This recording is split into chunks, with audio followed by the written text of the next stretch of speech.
கொன்றவன் சரித்திரம், கொலையுண்டான் சரித்திரம்.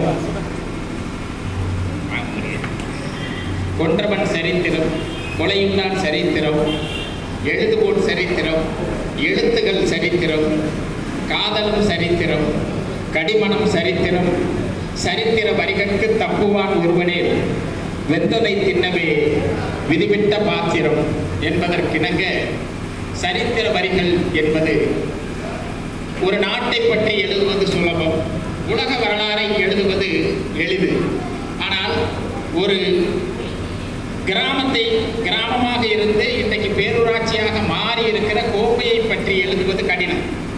கோம்பை மேலோட்டமாக பார்த்தால் இது ஒரு நகைச்சுவை நிறைந்த நகரமாக தெரியும். அப்படியே நீங்கள் நடந்து போய் ஒரு மாதத்துக்கு முன்னாடி பஸ் ஸ்டாண்டுக்கிட்ட நின்று நானும் ஒரு 2-3 நண்பர்கள் பேசிக்கிட்டு இருக்கோம். ஒரு தம்பி வந்தார்.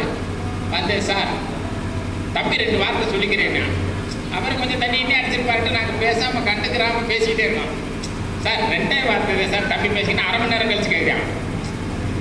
சரி, அவன் பேசிட்டு போறேன்னா கூட்டத்தோட அவெல்லாம் ஒரு ஆளா அப்போ சொல்லு.